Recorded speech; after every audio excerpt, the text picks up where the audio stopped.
ከዚህ ቀደም እንደምታውቁት ስለ ሬጂም ቼንጅ ስለ ስርዓት ለውጥ ሲነሳ አሜሪካም እስራኤል በኢራን ላይ ሊያመጡት የሚፈልጉ የጦርነት ዓላማቸው ከሆኑት ጉዳዮች መካከል አንዱ የኢራንን መንግስት መቀየር የሚለው ጉዳይ ይነሳል። ታዲያ ዛሬ ከዚህ በተቃራኒ የሆነው ነገር እናነሳለን። የሬጂም ቼንጅ ጉዳይ፣ የስርዓት ለውጥ ጉዳይ ወደ እስራኤል ማማተር ጀምሯል። ኢራንና ቱርክ በእስራኤል ምርጫ ላይ ጣልቃን በመግባት የመንግስት ለውጥን ለማምጣት እየሞከሩ ነው የሚል አንድ መረጃ ከጄሩሳሌም ፖስት ወጥቷል። የሊኩድ ፓርቲ የፓርላማዊ ክኔሴት አባል የሆኑት አሚታይ ሃልቪ እንደገለጹት ከሆነ ኢራንና ቱርክ በእስራኤል የውስጥ ፖለቲካና መጪው ምርጫ ላይ የዲጂታልና የገንዘብ ተጽዕኖን በማሳደር በእስራኤል ላይ የመንግስት ለውጥ ሬጂም ቼንጅ ለማምጣት እየሰሩ ይገኛል ሲሉ ተደምጧል። እስራኤል በምርጫ ወቅት የወረቀት ድምጽ መስጫን የምትጠቀም ሀገር በመሆኗ ምክንያት በምርጫ ወይም በሚሰጠው ድምጽ ላይ ቀጥተኛ የሆነ ተጽዕኖ ማሳደር አይችሉም። ኢራንና ቱርክ ግን በማህበራዊ ሚዲያ ወይም በዲጂታል ዘመቻዎችና መንግስታዊ ባልሆኑ ድርጅቶች አማካይነት በኩል በሚለቀቅ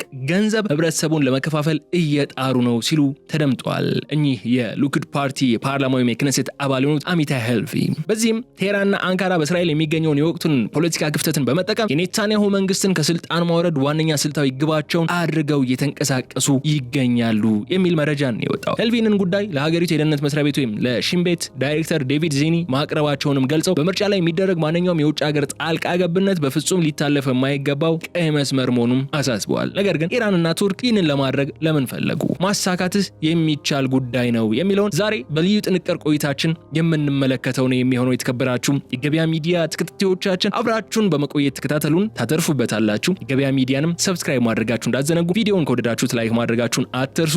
ሐሳባችሁን ደግሞ በኮሜንት መስጫው ላይ አስቀምጡልን። ይህንን የቱርክና የኢራን ሐሳብ እንዴት አያችሁት? እስራኤል ላይ ሬጂም ቼንጅ ማምጣት አለብን ብለው ገንዘብ መድበው እየተንቀሳቀሱ ነው እየተባለ ነው ያለው። ሐሳባችሁን ኮሜንት ላይ አስቀምጡልን። ከተከታይ አጭር መሸጋገሪያ በኋላ ስንመለስ ግን ዝርዝር ጉዳዩን ጄሩሳሌም ፖስት ከዚህ ጋር በተያያዘ ያስነበበውን ሰፊውን ሐተታ ዝርዝሩን እናስደምጣችኋለን። በድጋሚ አብራችሁን ቆዩ።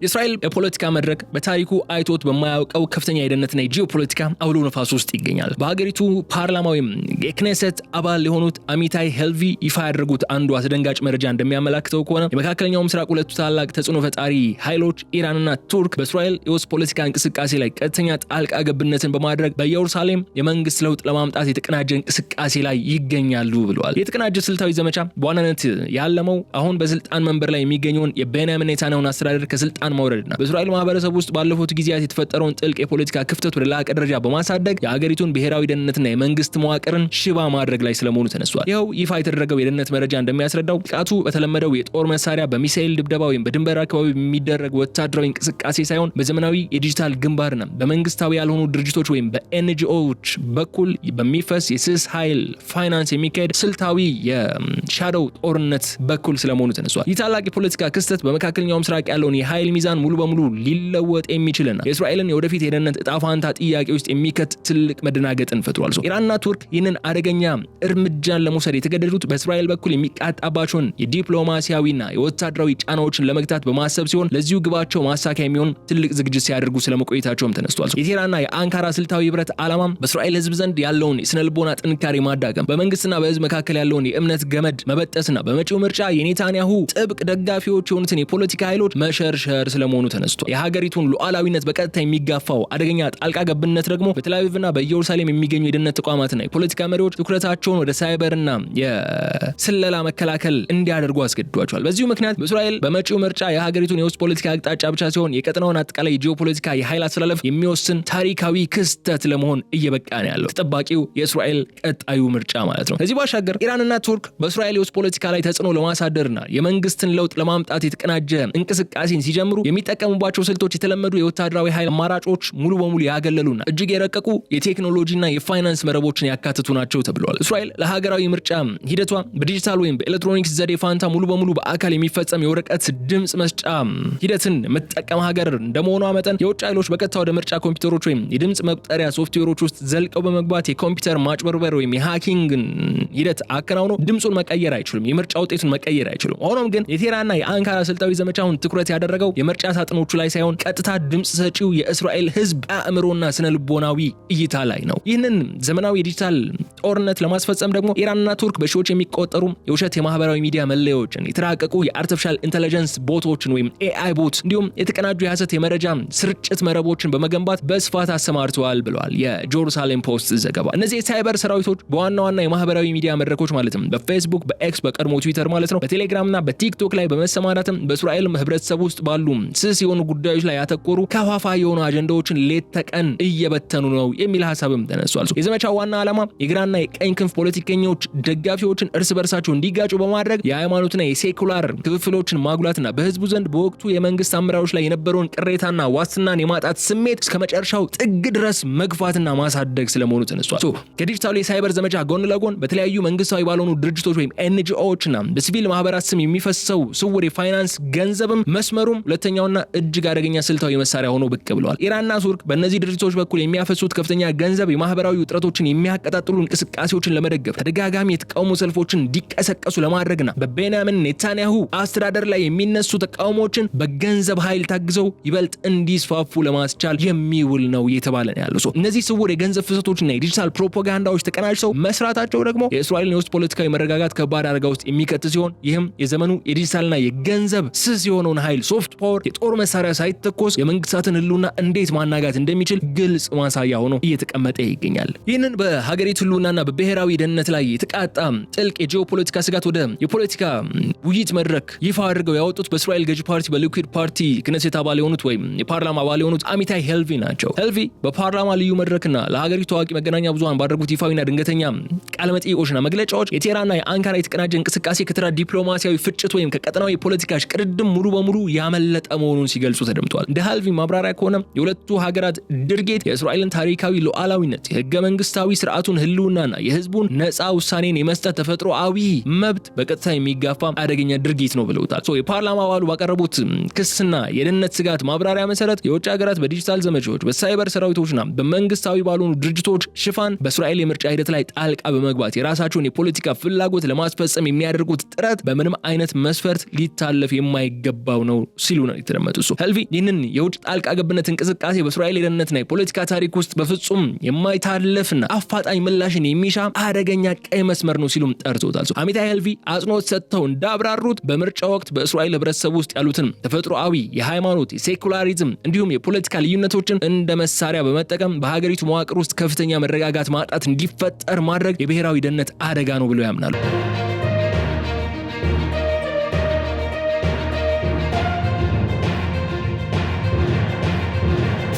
ኢራንና ቱርክ በዲጂታል መድረኮች በሚያካሂዷቸው የተሳሳቱ መረጃዎችን የማሰራጨት ዘመቻና በየቀኑ በሚያፈሱት ገንዘብ የፋይናንስ ድጋፍ በእስራኤል ውስጥ የመንግስት ለውጥ ለማምጣት ማቀዳቸው የሀገሪቱን ዲሞክራሲያዊ ስርዓት ከውስጥ ለማፍረስ የተወረወረ ሶፍት ፓወር እንደ ጦር መሳሪያን የመጠቀም ስልት እንደሆነ ሄልቪ ያስረዳሉ። ስለሆነም ነው ገዢው የሊኩድ ፓርቲና የጠቅላይ ሚኒስትር ቤንያሚን ኔታንያሁ አስተዳደር ይህንን የተቀናጀ የውጭ ጣልቃ ገብነት ዘመቻ በአስቸኳይ ለማክሸፍና የሀገሪቱን ፖለቲካዊ ሉዓላዊነት ለማስጠበቅ ሲል አስፈላጊውን የህግና የደህንነት የፋይናንስ ቁጥጥርና የሳይበር መከላከል እርምጃዎች ሁሉ ሳይዘገዩ መወሰድ አለባቸው በማለት ጉዳዩን ከፍተኛ ብሔራዊ ትኩረት ወደሚሻ አጣዳፊ ስጋት ደረጃ እያሸጋገሩት የሚገኙ። እዚህ ላይ የተደቀነው የውጭ ጣልቃ ገብነት ስጋት አሳሳቢነትና አደገኛነት ከቀን ወደ ቀን እየጨመረ በመምጣቱ ምክንያት ጉዳዩ ተራ የፖለቲካ ውይይትም የፓርላማ የክርክር ማዕከል ሆኖ ከመቅረት አልፎ ወዲያውኑ ወደ እስራኤል የውስጥ ደህንነት መስሪያ ቤት ወይም ሺን ቤት ከፍተኛ አመራሮች ጠረጴዛ እንደተመራ ተነስቷል። የሊኩድ ፓርቲ አባሉ አሚታይ ሄልቪ በእጃቸው የገቡትና በሀገሪቱ ላይ ተቃጥቷል የሚሏቸውን የዲጂታልና የፋይናንስ ዘመቻን ሴራዎች የሚያጋልጡ ሚስጥራዊ የመረጃ ጥቆሞችን፣ የተሰበሰቡ ማስረጃዎችና የስጋት ፍኖተ ካርታዎችን ይዘው ቀጥታ ወደ ደህንነት መስሪያ ቤቱ ያመሩ ሲሆን እነዚህ አደገኛ መረጃዎችም ለሺን ቤት ዳይሬክተሩ ለዴቪድ ዚኒ በጥብቅ ሚስጥር አቅርበዋል ተብሏል። መረጃው የደረሳቸው የሺን ቤት ዳይሬክተሩ ዴቪድ ዚኒ እንዲሁም የስራ ባልደረቦቻቸው ጉዳዩ የሀገሪቱ ሁሉና የሚፈታተን የብሔራዊ ደህንነት አደጋ አድርገው በመውሰድም የሳይበርና የካውንተር ኢንተለጀንስ ልዩ ክፍሎቻቸውን በአስቸኳይ ወደ ስራ አሰማርተዋል ተብሏል። የደህንነት መስሪያ ቤቱ ልዩ የሳይበር ባለሙያዎች አሁን ላይ የቴህራንና የአንካራን የዲጂታል አሻ አሻራዎችን፣ ፉትፕሪንቶችን፣ የማህበራዊ ሚዲያ አውታር ሰርጎ ገብ እንቅስቃሴዎችንና የሐሰት መረጃ ስርጭት መረቦችን በየደቂቃው በጥብቅ በመከታተልና በማሰስ ላይ ይገኛሉ ተብሏል። ዴቪድ ዚኒ እንዲሁም የመረጃ መረብ ቡድናቸው በዚህ ልዩ ወታደራዊ ያልሆነ የመከላከል ዘመቻቸው ትኩረት ያደረጉባቸው 3 ዋና ዋና አቅጣጫዎች ላይ ስለመሆኑም ተነስቷል። የመጀመሪያው በእስራኤል ማህበረሰብ ውስጥ ልዩነትን ለመፍጠር በማህበራዊ ሚዲያ ላይ የሚንቀሳቀሱትን የኢራንና የቱርክ የሳይበር ሰራዊቶችን፣ ቦቶችንና የውሸት አካውንቶችን ለይቶ ማጋለጥና ማገድ ነው መሆኑ ተነስቷል። ሁለተኛውና እጅግ ውስብስቡ ተግባር ደግሞ ከመካከለኛው ምስራቅ ወደ እስራኤል የውስጥ መዋቅር የሚፈሰውን የፋይናንስ አቅም መስመሮችን መከታተል፣ መያዝና ማቋረጥ ላይ ትኩረት ያደረገ ነው። ሶስተኛው ደግሞ መንግስታዊ ባልሆኑ ድርጅቶች ወይም ኤንጂኦዎችና በሲቪል ማህበራት ስም ተሸፍነው ያልተገባ የገንዘብ እንቅስቃሴና የፖለቲካ ቅስቀሳ የሚያደርጉ አካላትን በመለየት የህግና የደህንነት እርምጃን መውሰድ ላይ ስለመሆኑ እየተነሳ ነው ያለው። የእስራኤል የውስጥ ደህንነት መስሪያ ቤት ወይም ሺን ቤት ይህንን ዘመናዊና ወታደራዊ ያልሆነ የሳይበር ጥቃት ለማክሸፍ ሲል አዳዲስ የደህንነት ፕሮቶኮሎችና የዲጂታል መከላከል ስልቶችን የዘርጋ ሲሆን በሀገሪቱ መጪው የምርጫ ወቅት በሚካሄዱ ማናቸውም ሂደቶች ላይ የሚደረጉ የውጭ ሀገራት የሳይበር የስነልቦናና የፋይናንስ ተጽዕኖዎችንም ሙሉ በሙሉ ለመግታትና ሀገሪቱ ከውጭ ጠላቶች ጥቃት ለመጠበቅ ከፍተኛ ዝግጅት እያደረገ ስለመሆኑም እያስታወቀ ያለበት ሰዓት ላይ እንገኛለን። ከዚህ ባሻገር ኢራንና ቱርክ በእስራኤል የውስጥ ፖለቲካ ላይ ይህንን የመሰለ ከፍተኛ የሶፍት ፓወር ጥቃት እንዲሰነዝሩና የመንግስት ለውጥ ለማምጣት እንዲደፍሩ በር የከፈተላቸው ዋነኛው ምክንያት ምንድነው የሚል ጥያቄ ካነሳን በእስራኤል የፖለቲካና ማህበራዊ መዋቅር ውስጥ ያለውን ጥልቅ የውስጥ ክፍተት ነው። ጠቅላይ ሚኒስትር ቤንያሚን ኔታንያሁ አስተዳደር ባለፉት ጥቂት ዓመታት ባጋጠሙት አከራካሪ የፍትህ ስርዓት ማሻሻያ ውዝግቦች፣ ተደራራቢ የጸጥታ ቀውሶችና ከባድ የማህበራዊ ክፍፍሎች ምክንያት በአገሪቱ ታሪክ ታይቶ የማይታወቅ የህዝብ ተቃውሞና የፖለቲካ ጫና ሲያስተናግድ የቆየ መንግስት ነው። ይህ የውስጥ መረጋጋት ማጣት ደግሞ የሀገሪቱን የብሔራዊ ደህንነት መከላከያ ግንብን በማላላት ለውጭ ጠላቶች ጥቃት አመቺ ቀዳዳን ፈጥሯል ተብሎ ይታመናል። ቴህራንና አንካራ በእስራኤል ህብረተሰብ ውስጥ የተፈጠረውን ይህንን የፖለቲካና የስነልቦና መከፋፈል እንደ ወርቃማ አጋጣሚን በመጠቀም ክፍተቱን ይበልጥ ለማስፋትና መተማመንን ለማጥፋት እቅድ አውጥተው ሰርተዋል ነው የሚባለው። በእስራኤል ህብረተሰብ ውስጥ ያሉትን ተፈጥሮአዊ የሃይማኖት፣ የሴኩላሪዝም፣ የመብትና የፖለቲካ ልዩነቶችን መነሻ በማድረግ አርተፊሻል በሆኑ አጀንዳዎች አበልጽገው በህዝቡ ዘንድ የመንግስትን ህጋዊነት ጥያቄ ውስጥ እንዲገባ እየጣሩ ነው ያለው የሚለው ጉዳይም ይነሳል። የዚህ ዘመቻ ዋና ዓላማ የኔታንያሁ መንግስት ከህዝብ የሚሰጠውን አመኔታና ድጋፍ ሙሉ በሙሉ እንዲያጣ በማድረግ በመጪው ምርጫ ወቅት ከፍተኛ ሽንፈት እንዲቀምሱ እንዲያጋጥማቸው ማመቻቸት ወይ ማስቻል ነው። ከዚህ በተጨማሪ በኔታንያሁ መሪነት ላይ የሚነሱ ቅሬታዎች በውጭ ገንዘብና በሳይበር ፕሮፓጋንዳ ማጋነን በእስራኤል ዜጎች መካከል ያለውን የሀገራዊ አንድነት ስሜት እንዲሸረሸርም የሚያደርግ አቅምን የመፍጠር ስራ ነው እየተሰራ ያለው። የውጭ ጠላቶች የሀገሪቱን የውስጥ ድክመት ተንተርሰው እንዲህ አይነቱን ጥቃት ማድረሳቸው የመንግስቱን ተቀባይነትና የውስጥ መዋቅሩ የደረሰበትን የፖለቲካ ድካም በግልጽ የሚያሳይ ተደርጎም የሚቀመጥ ነው። የፖለቲካ ክፍተት ካልተደፈነና በህዝቡ ዘንድ አንድነት ካልተፈጠረ ደግሞ የውጭ ኃይሎች በሀገሪቱ ውሳኔዎች ላይ የሚኖራቸውን ተጽዕኖ እየሰፋ እንደሚሄድ የደህንነት ባለሙያዎች አጥብቀው ነው እያስጠነቀቁ የሚገኙት።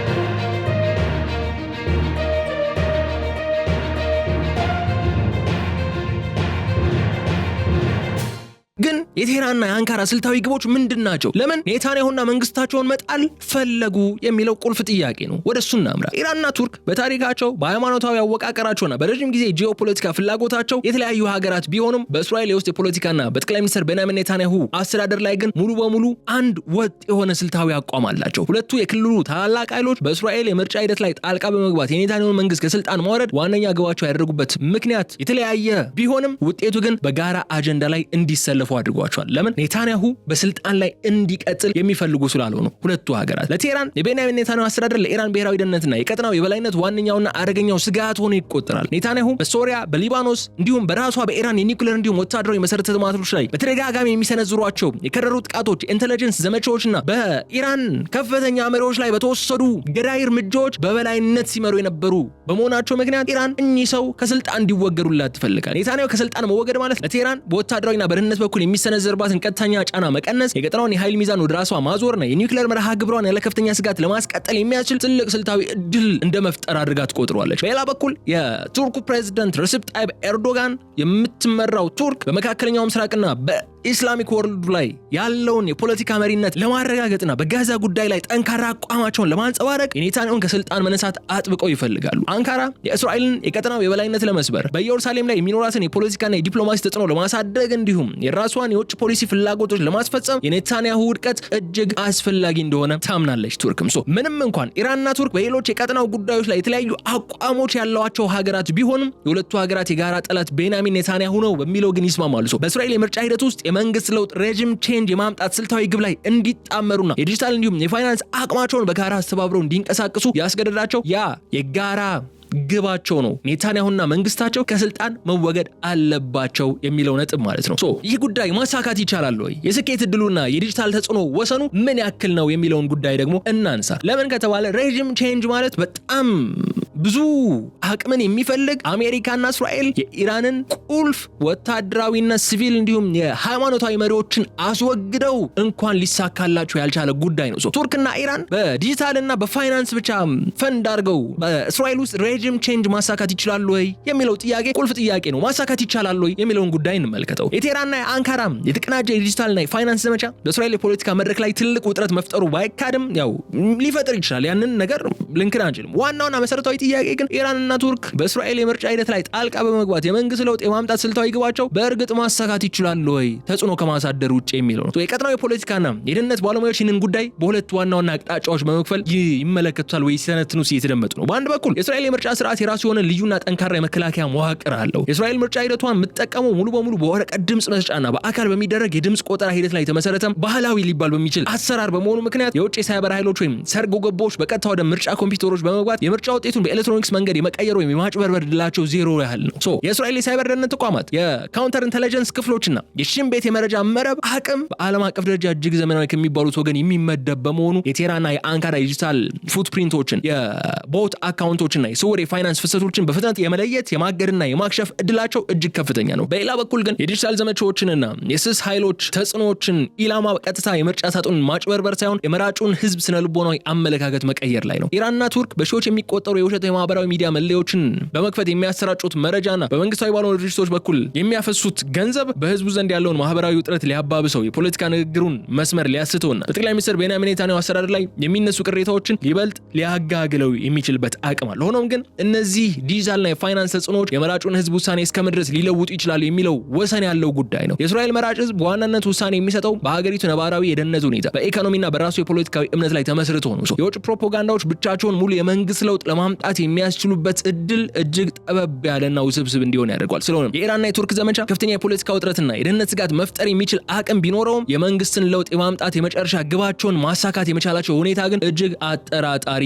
እንደሆነ ነው በርካቶች የሚደመድሙት። ይህንም ብለን ወደ ማጠቃለያችን ስናመራ የተከበራችሁ የገበያ ሚዲያ ተከታታዮቻችን በኢራንና በቱርክ በኩል በእስራኤል የውስጥ የፖለቲካና የምርጫ ሂደት ላይ እየተደረገ ያለው የተቀናጀ ጣልቃ ገብነትን የማድረግ ሙከራ በመካከለኛው ምስራቅ አጠቃላይ የፖለቲካ የደህንነትና የዲፕሎማሲ ምዕራፍ ውስጥ አዲስና ውስብስብ የታሪክ ምዕራፍ መክፈቱ በግልጽ የሚያበስር ነው። በሀገሪቱ የፓርላማ አባል አሚታይ ሄልቪ ይፋ የተደረገውና ለሽን ቤት ዳይሬክተር ለዴቪድ ዚኒ የቀረበው መረጃ ላይ እንደተመለከተው የቀጠናው የወደፊት ግጭቶችና ሀገራዊ የኃይል ፍልሚያዎች ከእንግዲህ በኋላ በተለመደው የምድር ወታደራዊ ወረራ ወይም የነዳጅና የድንበር ውዝግቦች ላይ ብቻ የተገደቡ አይሆንም። ይልቁንም ዘመናዊው የመካከለኛው ምስራቅ የኃይል አስተላለፍ ፍልሚያ በማህበራዊ ሚዲያ መድረኮች፣ በአርቲፊሻል ኢንተለጀንስ ቦቶች፣ በሳይበር ጦርነቶችና በመንግስታዊ ባልሆኑ ድርጅቶች ስም በሚፈሱ የገንዘብ አቅሞች በኩል በሚካሄዱ የረቀቁ የሶፍት ፓወር ስልቶች ላይ የተመሰረቱ ለመሆናቸው ግልጽ ማሳያ ሆኗል።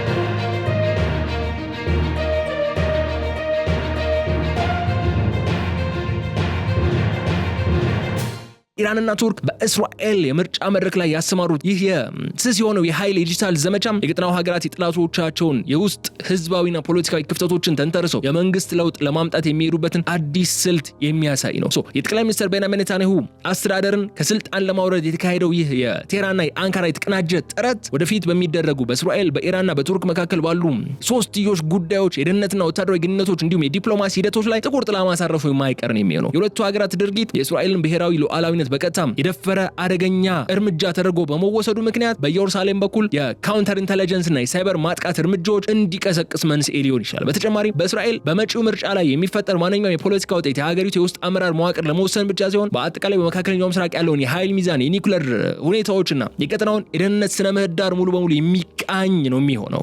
የእስራኤል የደህንነት ተቋማትና ነሺም ቤት ይህንን የውጭ ጣልቃ ገብነት ቀይ መስመር ያልፋል ብለው ለማስከበር የሚወስዷቸው የሳይበርና የፋይናንስ የመከላከል እርምጃዎች እንዲሁም የእስራኤልን ህዝብ የሚያሳዩ ከፍተኛ የፖለቲካ ንቃትና ስነልቦናዊ ጥንካሬ ሀገሪቷ ከውጭ ሀገራት ኃይሎች ተጽዕኖና ሴራ ወጥታ በራሷ ነጻ ፍላጎት የወደፊት እጣ ፋንታዋን እንድትወስን የሚያደርጋት ዋነኛው ቁልፍ ጉዳይ ሆኖ ይነሳል። ይህንን ብለን ግን የተከበራችሁ የገበያ ሚዲያ ተከታታዮቻችን የዕለቱን የልዩ ጥንቅር ፕሮግራማችን እዚህ ላይ ነው የምንቋጨው። አብራችሁን በመቆየት ስለተከታተላችሁን እጅግ አድርገን እናመሰግናለን። በቀጣይ በሌላ ጉዳይ መልሰን እስክንገናኝ ድረስ ለዛሬ እዚህ ላይ እናበቃለን። የገበያ ሚዲያን የዩቲዩብ ገጽ ሰብስክራይብ ማድረጋችሁ እንዳትዘነጉ። ቪዲዮውን ላይክ አድርጉ። እንደሁል ጊዜው ሐሳብ አስተያየታችሁን በኮሜንት መስጫው ላይ አስቀምጡልን። በቀጣይ በሌላ ጉዳይ መልሰን እንገናኛለን። እስከዚያ ድረስ በቸር ሰንብቱ። ሰላም።